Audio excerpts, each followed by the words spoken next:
اللهم صل على محمد وآل محمد صلی اللہ علیہ سیدنا محمد وآلہ الطیبین الطاہرین۔ ناظرین محترم، سال کی بہترین راتوں میں سے ایک رات لیلۃ الرغائب ہے، یعنی وہ رات کہ جو ماہ رجب کی پہلی شب جمعہ ہے، جس کی بہت زیادہ فضیلت اور جس پر بہت زیادہ تاکید کی گئی ہے۔ خود رسول خدا صلی اللہ علیہ وسلم ارشاد فرماتے ہیں کہ اے لوگو، اس رات سے غافل نہ ہونا، غفلت میں پڑے نہ رہنا، اور جہاں تک ہو سکے اس رات کو بیدار رہنا اور پروردگار کی عبادت کرنا۔ روایت میں ملتا ہے کہ رسول خدا صلی اللہ علیہ وسلم فرماتے ہیں کہ یہ وہ رات ہے کہ جب اس رات کا 1/7 حصہ گزر جاتا ہے تو زمین اور آسمان میں جتنے بھی ملائکہ ہیں وہ سب کے سب خانہ کعبہ کے پاس آتے ہیں، اس کے حوالی آتے ہیں، اس کے اطراف میں رہتے ہیں، اور پروردگار ان کو خطاب کرتا ہے کہ اے ملائکہ، تمہیں جو چاہیے، تمہیں جو چاہتے ہو اسے مانگ لو۔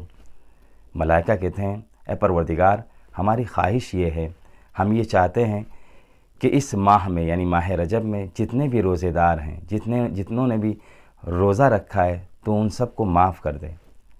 پروردگار فرمائے گا کہ یہ تو میں کام انجام دے چکا ہوں، یعنی جنہوں نے روزہ رکھا ہے میں نے ان کے گناہوں کو معاف کر دیا ہے۔ تو آئیے ناظرین محترم، ہم یہ دیکھیں کہ اب اس شب رغائب میں، اس لیلۃ الرغائب میں ہمیں کس طرح سے اعمال انجام دینا ہے۔ تو رسول خدا صلی اللہ علیہ وسلم ارشاد فرماتے ہیں کہ اس ماہ رجب کی پہلی جمعرات کہ جسے ہم نوچندی جمعرات کہتے ہیں، اس میں ہمیں روزہ رکھنا ہے، اور جب مغرب اور عشاء کی نماز پڑھیں تو مغرب کی نماز پڑھنے کے بعد مغرب اور عشاء کے درمیان ہمیں 12 رکعت نماز انجام دینا ہے۔ وہ 12 رکعت نماز ہمیں کس طرح سے پڑھنا ہے؟ آپ فرماتے ہیں کہ ہم 2 رکعت کر کے نماز پڑھیں گے، جس میں ہر رکعت میں سورہ الحمد کے بعد 3 مرتبہ انا انزلناہ فی لیلۃ القدر اسے پڑھیں گے، اس سورہ کو پڑھیں گے، اور اسی طرح سے 12 مرتبہ سورہ توحید یعنی قل هو اللہ احد کی تلاوت کریں گے۔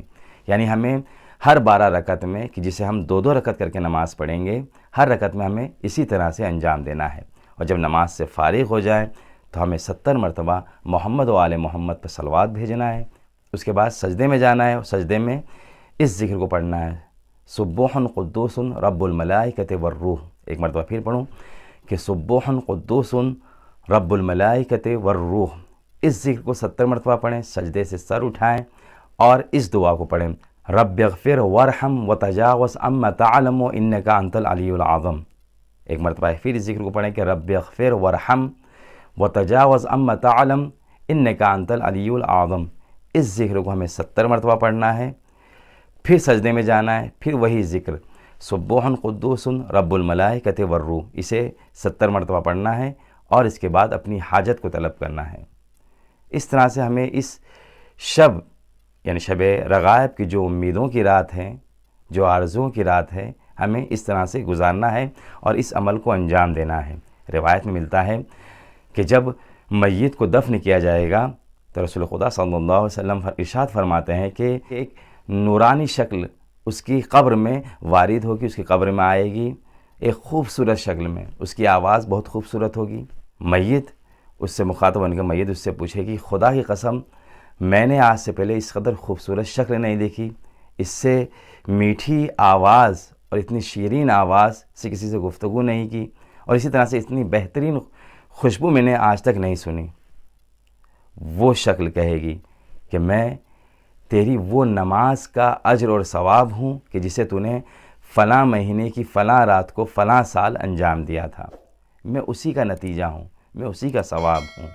میں آئی ہوں کہ تجھے اس وحشتناک ماحول میں، اس خوف والے ماحول میں تیری مونس و یاور بن کے آئی ہوں، تیری مدد کروں۔ لہٰذا میں تجھے بشارت دیتی ہوں میرے دوست کہ تجھے پروردگار ان تمام سختیوں سے محفوظ رکھے گا، ان تمام بلاؤں سے تجھے بچا لے گا۔